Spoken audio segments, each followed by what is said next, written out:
Hello, everybody. Thank you for joining me. This is GGF, bringing you episode 46 of Let's Play The Elder Scrolls 3 Open Morrowind with mods. Hope you guys are doing well. It's early morning here, but the sun has in fact gone up or risen. And hope you guys are doing well and ready to enjoy some modded Morrowind with me. So we are in the Vivek Lower Wasteworks. We're about to check out this Fletcher just to see what's up. Eridran Fletcher. We're in Vivek. Let's go, son. Let's check it out. Got an ordinator in here, huh? Go on about your business. Oh, dire firestorm darts. Sorry if I sound a little funny, guys. I bit my tongue apparently really hard because it hurts a lot. Steel longbow, locked chest. Wow. Do you want something from me? Possibly, ma'am. Target. Probably nothing. No, I do, ma'am. And our Eridran. Hello. It's not bad when you know your way around, Elsarian. What are you looking for in Vivek? What is your trade? I am a sharpshooter.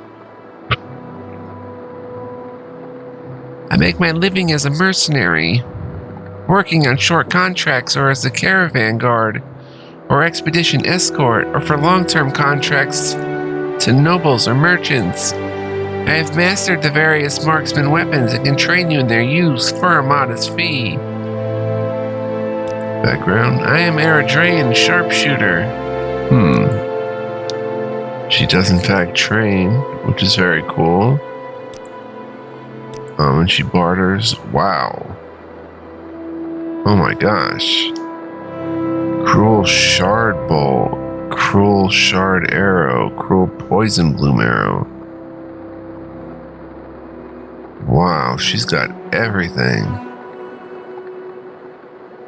Regular bolts. Different types of arrows. Wow. Huh. And let's see, we can, okay. Glass throwing knives, glass throwing stars, dwarven crossbow. 30 to 30. That's nasty.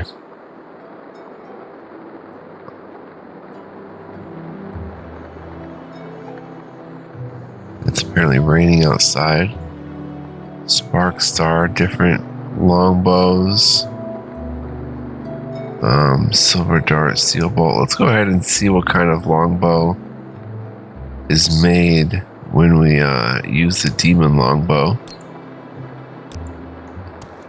Let's go ahead and check that out. So if we hit F and go, wait, no, not F, R.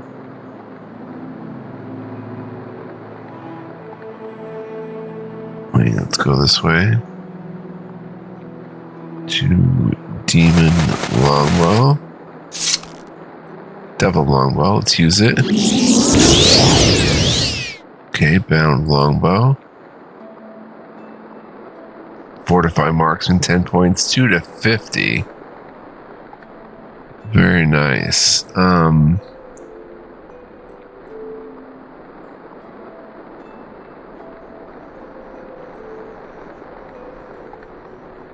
we get a lot of that. So 2 to 50, very cool. 50 gold on the chest. Also, what the heck is this? Oh, bound longbow. Bound longbow, fortify marksman, 10 points. Lightning shield, 10 points, very nice. Okay, do I want any arrows? Do I want to sell anything? Do I want to sell the steel throwing darts, steel throwing stars, and buy better?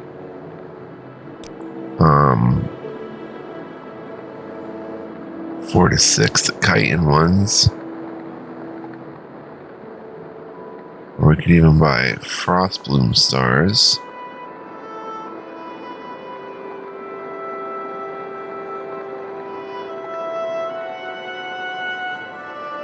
Or frost bloom. Isn't that what I just said? Frost bloom stars? Dire frost bloom stars. Frost 6 to 14. She's got the dire ones. Cruel spark star 3 to 7. She's got the cruel stuff. I guess cruel is just anything with magical ability on it.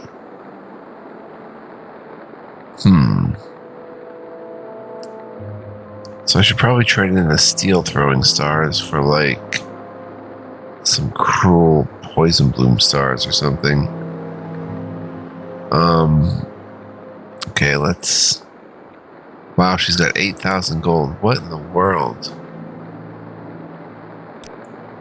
This must be some kind of mod that adds this character.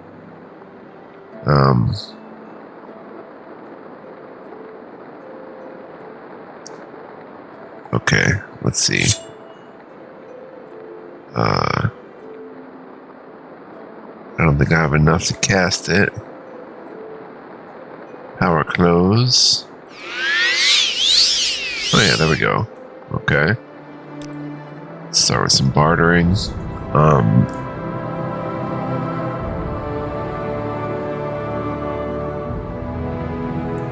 throw in the 25 stars. And pick up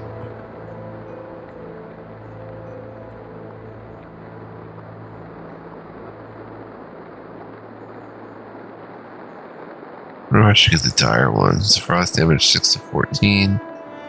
In 20 feet. It's an area of effect of 20 feet. Wow. Probably shock bloom. Dire shock bloom. Let's buy like 30 and it'll cost 349. But they're really nasty. What about these silver arrows? Maybe I should buy some like cruel flame arrows.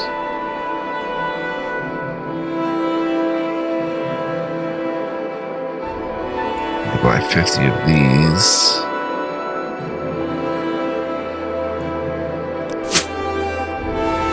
Trade in our silver. 50 silver. So 424 is the cost.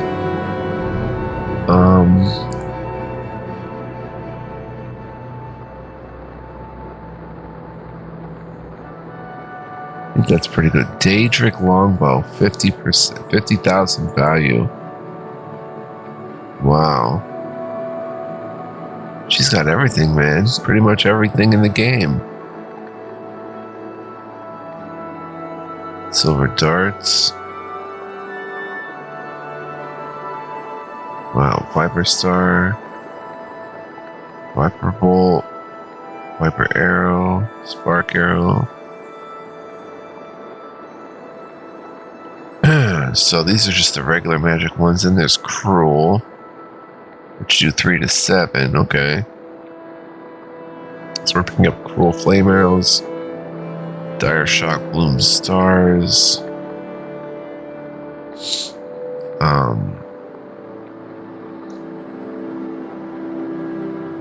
424, though that is expensive.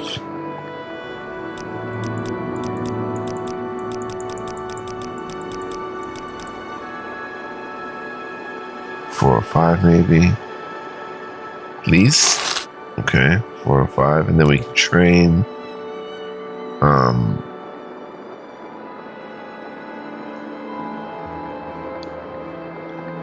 Marksman 1 point, 332. Take it to 37. Very nice. Thank you, Eridran. Crazy shop right there. Crazy.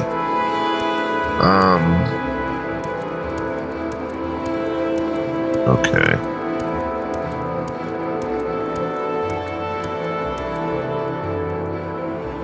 Maybe check the canal works. I hit quick save. Okay, I seem to have messed up there. Yaw. Let's see what's down in the canal works, if anything. Get to this underworks, which is basically the sewers, I think.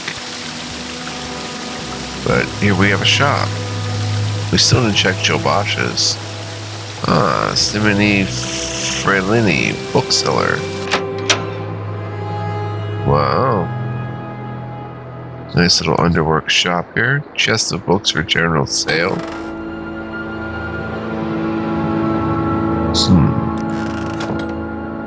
I'm listening. Please, go ahead. Looking good, sir. So, probably no books here that are skill books. I guess since we're here, though,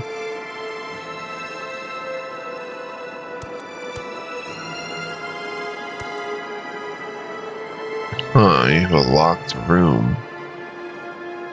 Nice little cozy shop, I have to say. One sec, guys. Bear with me. Let's see. May I help you? Yes, let's go ahead and read The Cherub's Heart of Anakina quickly. It's a very short one. Interviews with Tapestrists, Volume 18, Cherub's Heart of Anakina, by Livilis Paris, professor at the Imperial University. Contemporary with Makamat Lucine, interviewed in Volume 17 of this series, is the Khajiit Cherub, whose tapestries have been hailed as masterpieces all over the Empire for nigh on 30 years now. His 4 factories located throughout elsewhere make reproductions of his work, but his original tapestries command stellar prices. The Emperor himself owns 10 Cherub tapestries, and his representatives are currently negotiating the sale of 5 more. The muted use of color... Excuse me. The muted use of color, contrasted with the luminous skin tones of Cherub's subjects, is a marked contrast with the old style of tapestry. The subjects of his work in recent years have been fabulous tales of the ancient past, the gods meeting to discuss the formation of the world, the Chimer following the prophet Veloth into Morrowind, the wild elves battling Morrhouse and his legions at the White Gold Tower. His earliest designs dealt with more contemporary subjects. I had the opportunity to discuss with him one of his first masterpieces, The Heart of Anakina, at his villa in Orkrest. The Heart of Anakina presents an historic battle of the 5-year war between Elsewhere and Valenwood, which raged from 3rd Era 394 or 3rd Era 395, depending on what one considers to be the beginning of the war, until 3rd Era 399. In most fair accounts, the war lasted 4 years and 9 months, but artistic license from the great epic poets added an additional 3 months to the ordeal. The actual details of the battle itself, as interpreted by the Cherub, are explicit. The faces of 120 Wood Elf archers can be differentiated one from the other, each registering fear at the approach of the Khajiit army. Their hauberks catch the dim light of the sun. The menacing shadows of the Elsewhere battle cats loom on the hills, every muscle strained, ready to pounce on command. It is not surprising that he got all the details right, because Cherub was in the midst of it as a Khajiit foot soldier. Every minute part of the Khajiit medium-weight armor can be seen in the soldiers in the foreground. The embroidered edging and striped patterns on the tunics, each lacquered plate on horse-fitting leather or on loose-fitting leather in the Elsewhere style, the helmets of cloth and fluted silver. Cherub does not understand the point of plate mail, said Cherub. It is hot, for one, like being both burned and buried alive. Cherub wore it at the insistence of our Nord advisors during the Battle of Zelenen, and Cherub couldn't even turn to see what my fellow Khajiit were doing. Cherub did some sketches for a tapestry of the Battle of Zelenen, but Cherub finds that to make it realistic, the figures came out very mechanical. like iron golems or Dwemer centurions. Knowing our Khajiit commanders, Charon would not be surprised if giving up the heavy plate was more aesthetic than practical. Elsewhere lost the Battle of Zelenin, didn't she? Yes, but Elsewhere won the war, starting at the next battle, the Heart of Anaquina, said Charon with a smile. The tide turned as soon as we Khajiit sent our Nordic advisors back to Solitude. We had to get rid of all the heavy armor they brought to us and find enough traditional medium armor our troops felt comfortable wearing. Obviously, the principal advantage of the medium armor was that we could move easily in it, as you can see from the natural stances of the soldiers in the tapestry. Now, if you look at this poor perforated Cathay Rot who just keeps battling on in the bottom background, you see the other advantage. It seems strange to say, but one of the best features of medium armor is that an arrow will either deflect completely or pass all the way through. An arrowhead is like a hook made to stick where it strikes if it doesn't pass through. A soldier in medium armor will find himself with a hole in his body and the bolt on the other side. Our healers can fix such a wound easily if it isn't fatal, but if the arrow still remains in the armor as it does with heavier armor, the wound will be reopened every time the fellow moves. Unless the Khajiit strips off the armor and pulls out the arrow, which is what he had to do at the Battle of Zelenin, or what we had to do at the Battle of Zelenin, a difficult and time-consuming process in the heat of battle, to say the least. I asked him next, is there a self-portrait in the battle? Yes, Charon said with another grin. You see the small figure of the Khajiit stealing the rings off the dead wood elf? His back is facing you, but he has a brown and orange striped tail like Charon's. Charon does not say that all stereotypes about the Khajiit are fair, but Charon must sometimes acknowledge them.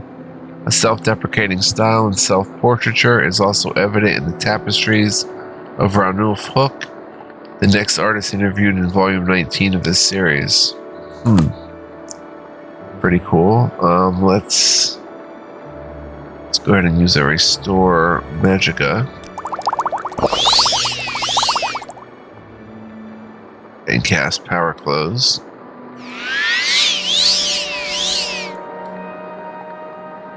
Go ahead and bounce Charon's Heart of Anaquina. I didn't read Ebony yet, I should have. And let's see, do you have any cool books? You certainly do. They're not skill books, but they're very cool.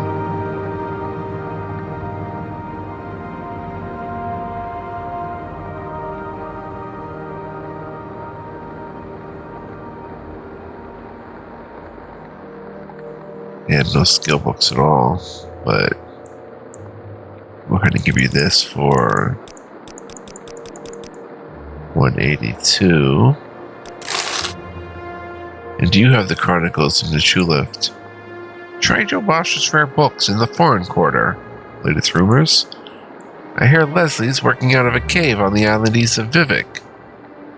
Leslie, what's your trade? Whoops. I'm a bookseller. I buy and sell books. I also read books and know the sort of things you read in books. I don't mind sharing what I know about Morrowind lore, and I'm happy to share a little advice if you're interested. I can also suggest who to talk to if you want to know more about a subject. Really, who to talk to? Smiths know about weapons and armor and how to repair them. Clothiers know about clothes. Enchanters know about enchanting and enchanted items. Ashlanders know about Ashland's ecology and geography. Nobles can tell you about the great houses. Priests know about cults and shrines. Savants know about history, speechcraft, and language. Sorcerers know about Daedra. Barbarians know about creatures. Mages know about undead. Miners know about egg mines in Quama. And scouts know about places and how to reach them. Well, that's interesting. That's a little bit of stuff that we have not really realized is in the game, actually, but very cool. Should I go ahead and read the Ebony book quickly? But we also have the War of the First Council. Very short. This account by the Imperial scholar Agrippa Fundilius is based on various Imperial and Dunmer sources and written for Western readers. The War of the First Council was a first-age religious conflict between the secular Dunmer houses Dwemer and Dagoth and the Orthodox Dunmer houses Indoril, Redoran, Dres, Halalu, and Telvanni. The First Council was the first pan-Dunmer governing body, which collapsed over disputes about sorceries and enchantments practiced by the Dwemer and declared profane by the other houses. The secular houses, less numerous but politically and magically more advanced, and aided by Nord and Orc clans drawn by promise of land and booty, initially campaigned with great success in the north of Morrowind and occupied much of the land now comprising Redoran, Varnenfell, and Telvanni district. The Orthodox houses, widely dispersed and poorly organized, suffered defeat after defeat until Nerevar was made general of all house troops and levies. Nerevar secured the aid of nomad barbarian tribesmen and contrived to force a major battle at the secular stronghold of Red Mountain on Varnenfell. The secular forces were outmaneuvered and defeated with the help of Ashlander scouts, and the survivors forced to take refuge in the Dwemer stronghold at Red Mountain. After a brief siege, treason permitted Nerevar and his troops to enter the stronghold, where the secular leaders were slain and Nerevar mortally wounded. General slaughter followed, and houses Dwemer and Dagoth were exterminated. Nerevar died shortly thereafter of his wounds. 3 of Nerevar's associates among the Orthodox houses, Vivek, Almalexi, and Sathasil, succeeded to control of the recreated First Council, renamed the Grand Council of Morrowind, and went on to become the God Kings and immortal rulers of Morrowind, known as the Tribunal or Almsivi. Very cool, but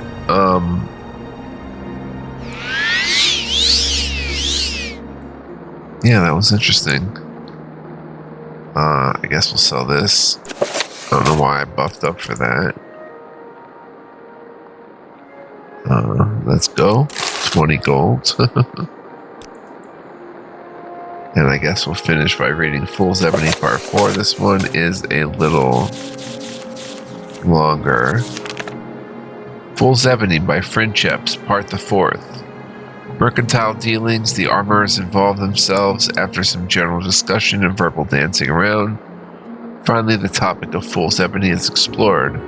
Somewhere near the market in the book back of a store called Nephron's General Mercantile the day after. Enter Prologue, the Adventurer, and Nephron. Prologue. Whilst the actors playing the adventurer and the merchant, Nephron, dramatically move their mouths to pantomime a conversation, it is on poor Prologue's shoulders to update the audience on the play's actions in its first 3 acts. The adventurer, a rogue of a dark elf, has been hired 2 different groups, 4 inebriated priests and 2 greedy mages, to delay the other group and find the lost cache of Fool's Ebony in the Rothgarian Mountains. Now, picture this clownishly decorated set as the back room at a prosperous merchant shop, and before the adventurer and Nephron develop lockjaw, Prologue will leave you thus. Adventurer. So you see, friend Nephron, just what an opportunity we have here. We have this new commodity for which you agree there will be a huge demand, Nephron. Especially from the royals. Once one of them has something new, they all want it, of course. Adventurer. And do not forget the armorers for their forges, and the alchemists for their retorts and whatnots. Nephron. You seem to have the mages lined up nicely, got their location, memorized the access map, and so on. You know, we merchants have had suspicion for quite some time that those old twits had some deep dark secret of interest to us. Now, the priests, the school of Julianos, we already work well with, hand in glove, you might say. But of course we shall cut them out of the major profits, maybe let them distribute some to their flocks, and their temples can make good, how can I say, storehouses. But the Akatosh Chantry is a problem, always running off and doing things on their own initiative. No cooperation, just crazy people. We really need to do something about them to ensure their cooperation.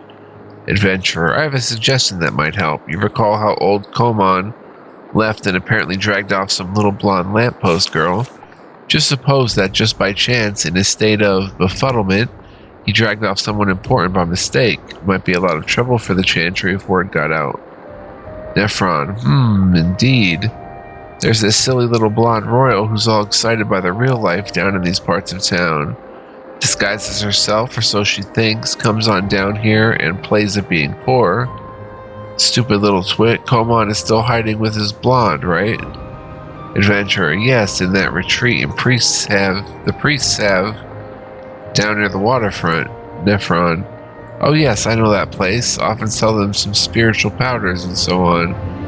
Good, you see, just imagine what would happen if Komon, little Contessa, by mistake, Komon by mistake had grabbed this slumming little Contessa. Akatosh Chantry would have no end of trouble from the palace if something nasty happened to her. And then we could move in, offer to help the Chantry during their hard times. Yes, leave it to me. I shall contract a few of my, business associates, as it were, make some arrangements. Adventurer, and I'll keep up chatting with the priests, get them to support our little business venture. Nephron, right, and I should introduce you to some of the more senior members of our brotherhood, guild.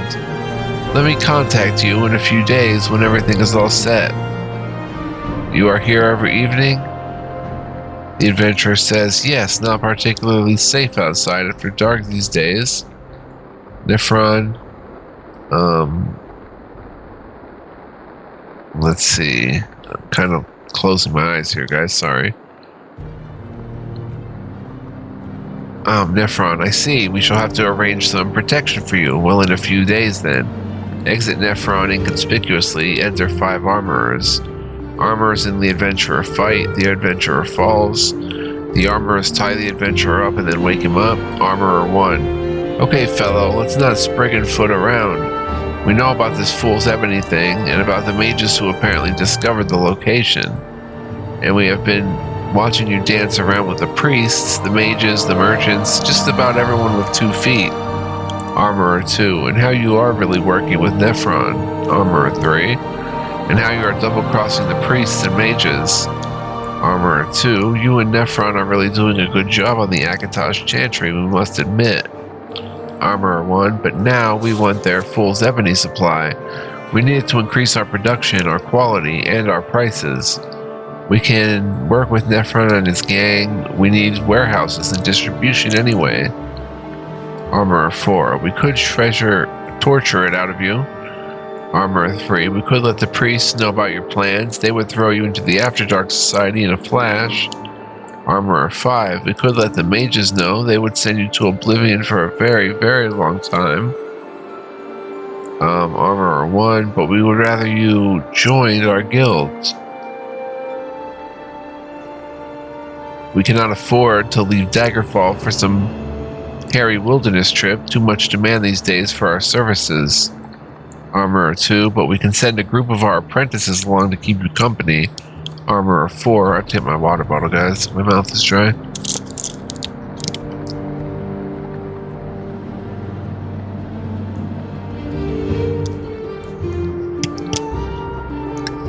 Armorer 4, our apprentices usually test all our products and will be just itching to test out there.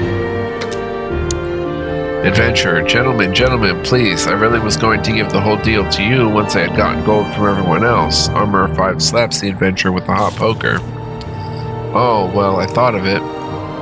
Armorer 5, sure, and I'm a nymph. Adventurer, yes, you are very persuasive. I would welcome an escort and guard of such tough gentlemen. Be very handy out there.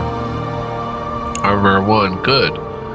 Thought you would see it our way. Some of our other members are presently having a little chat with Nephron. We can handle him, and from now on 2 of our bigger apprentices will always be close at hand. Protection, of course. This town can be quite dangerous at night. Armorer 3. So continue with your arrangements. Work with Nephron. You can always leave word about your departure date with any weapons shop. And about any problems you may have. Adventurer, certainly, gentlemen. Yes, you are indeed very persuasive. I shall keep you up to date, and thanks for the protection. Enter Ortho, the very large apprentice. The adventurer is untied. Exeunt 5 armorers. Adventurer, hello, who are you? Ortho, me am Ortho. Adventurer, my protection. Ortho, me am Ortho.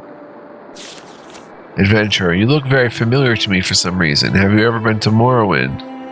Ortho, me am Ortho. Adventurer, fine then. Aside. My old man used to say the very worst thing that can happen to a fellow is an evening spent in the company of an earnest politician. This, I think, is a close second. Exeunt the adventure and the oracle, and Ortho, I'm sorry, not the oracle, and Ortho, enter epilogue. Epilogue, our play has 6 parts and we've just finished the 4th. It's interesting, I think, that the lusty Contessa has not made an appearance yet. You don't suppose our playwright forgot he put her in the dramatis personae, do you?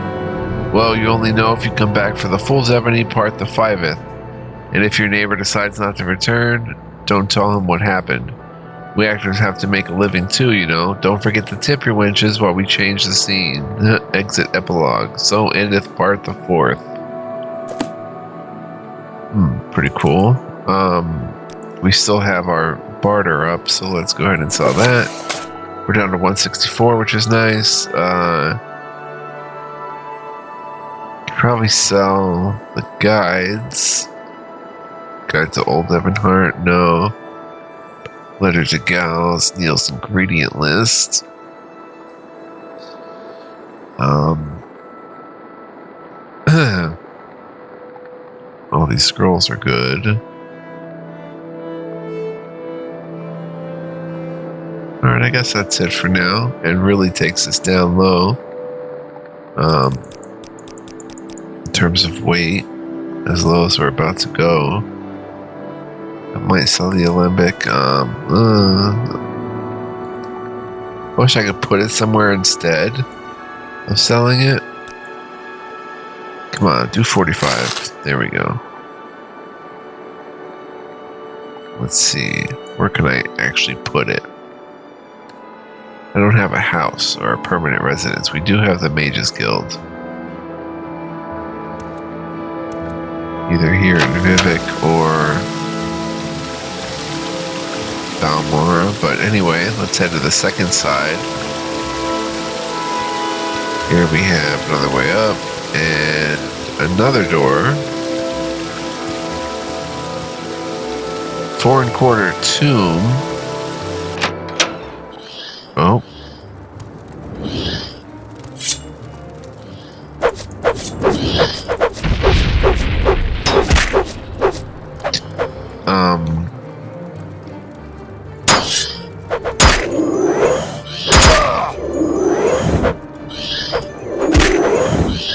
I don't think we're gonna survive here.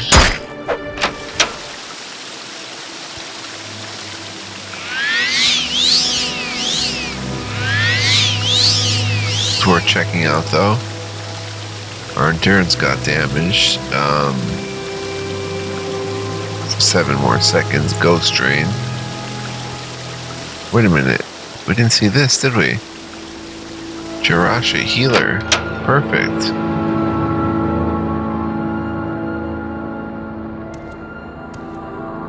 Jirasha. I'm listening. Please, go ahead. Gienda. Morrowind lore. 3 Dunmer great houses dominate Vardenfell politics. The Halalu are loyal friends of the Empire and love trade and wealth. The Redarin honor the traditions of the noble warrior houses. The Talvani are ruled by 1,000-year-old sorcerers who care for nothing but magic and power. And that is why we'll probably join the Talvani. Jirasha. Jirasha welcomes you. How may Jirasha favor his new friend? Your trade? I am a healer. I have sworn solemn oaths in the College of Restoration to heal the afflicted and cure the diseased. but I have also studied both the unarmored martial arts of the Khajiit and the light armored and blunt weapon styles of the Imperial West, both for self-defense and for disabling or diskilling dangerous opponents. I sell spells, and I'm a spellmaker who creates spells to your specifications. I can also teach you in my skills for a fee. That you can't do for us, but you do sell spells. And here we have just basic. Okay.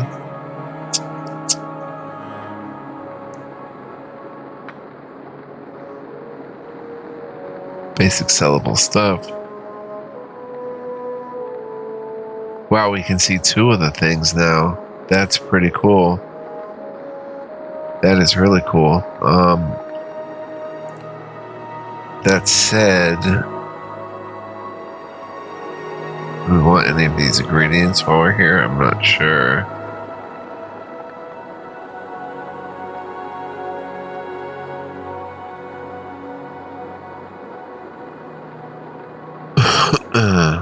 Okay.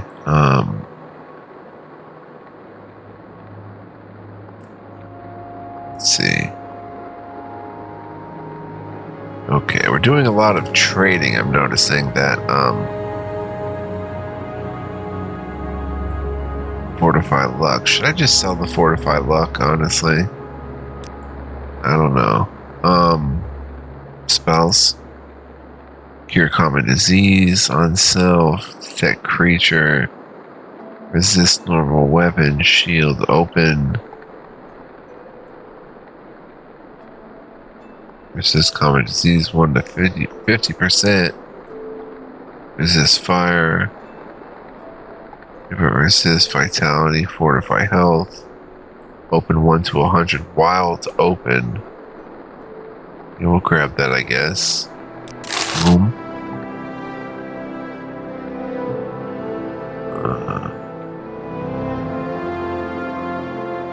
Wow, 1 to 100.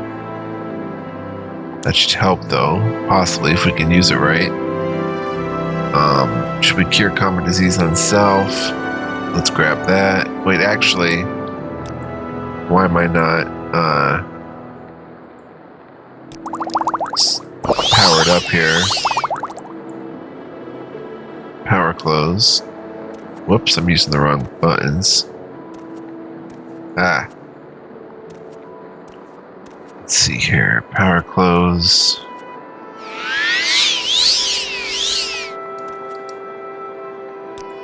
And we'll grab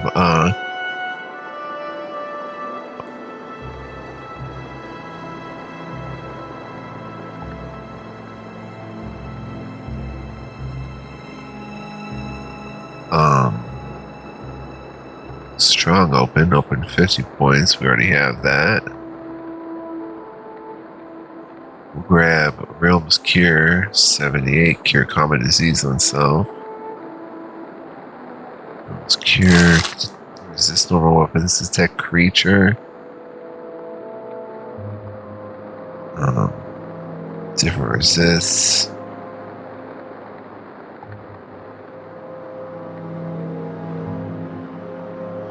Sorry guys, I'm having a hard time keeping my eyes open. I think I'm going to save here and call it an early episode, but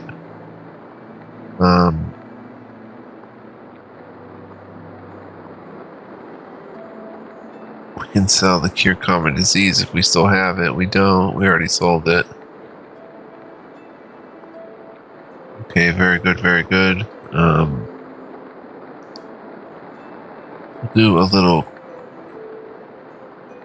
Let's grab some Kalama eggs for restore fatigue. We'll do a little alchemy.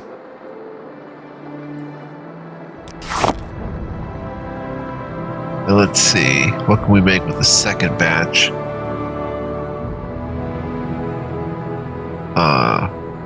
Feather potions. We only have one heather there, though. What do they have quite a bit of? Red lichen, paralyze, take the rat meat, and The Hackalow, that's expensive though, but oh well. Chokeweed, restore fatigue. Telekinesis. Crab meat.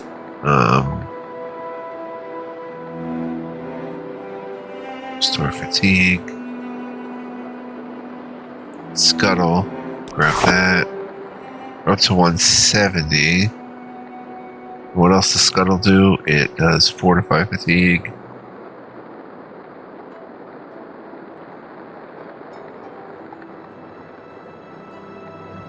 Very cool stuff here.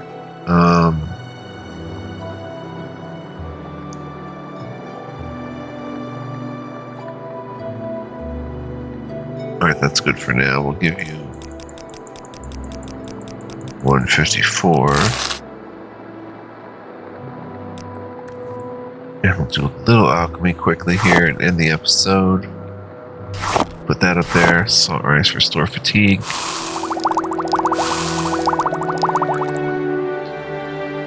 Large kwama egg. Paralyze. Paralyze. Failed crab meat.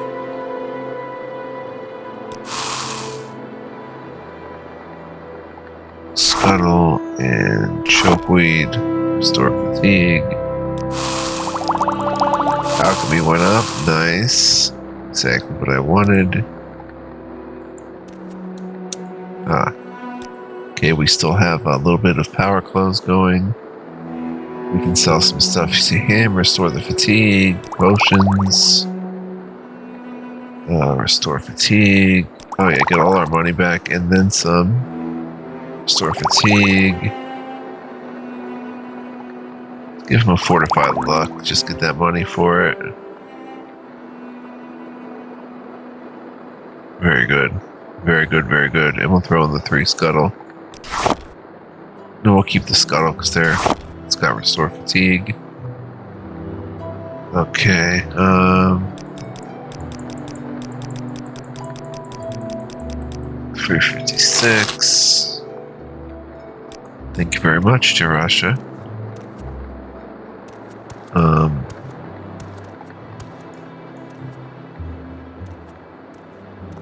Humble little place.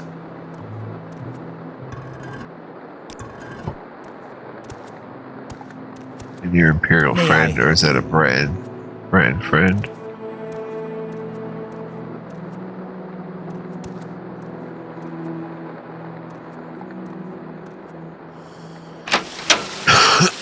Okay, guys. I realize we need to get into some adventure here because we're kind of just bartering a lot, reading a lot, so we do need to get into some adventure.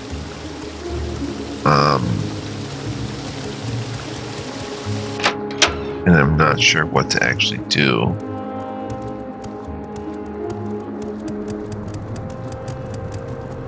Do you need something? Is there something you need? Good to see you, Alzarion. Do you have a question? No. Upper Weights works. Let's see. May I help you? Don't have anything interesting? No.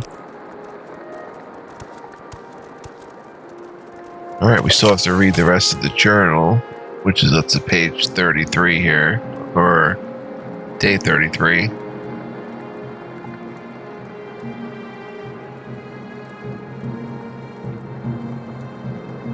Galoro Balin, or Belin, is in Telvanni district. Bring the recipe for Coda soup to Rithlene.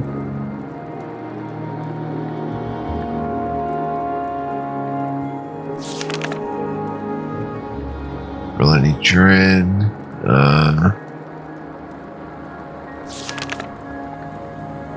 Okay, let's maybe go I to. suppose I have a moment.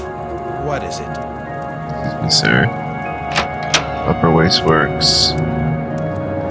Like, we can check out more bartering here if we wanted to.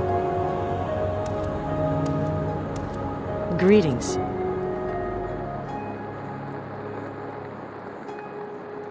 I don't believe I've seen such a high elf with such a grand outfit in some time. Can I help you, Morrowind lore? Let me tell you a little about the Blight. Blight is a weather phenomenon associated with Vardenfell's colossal volcano, Red Mountain. Persistent within the ghost vents, that is, within the crater and all the volcano's slopes, and intermittent near the volcano, the Blight is a health-threatening, ash-heavy volcanic cloud. Plants and creatures exposed to the Blight may contrast a variety of Blight diseases. So stay away from Red Mountain and the Blight unless you're some mighty hero or wizard. Okay, let's see how long we've been playing because I'm having it hard to keep my eyes open, guys. Oh, 45 minutes. Wow, time flew by anyway. So I want to thank you for joining me, guys. Next time we will try to get into some adventure, rather than bartering so much. But I hope you enjoyed anyway. Hope you're digging the Let's Play. Go ahead and smash that like button.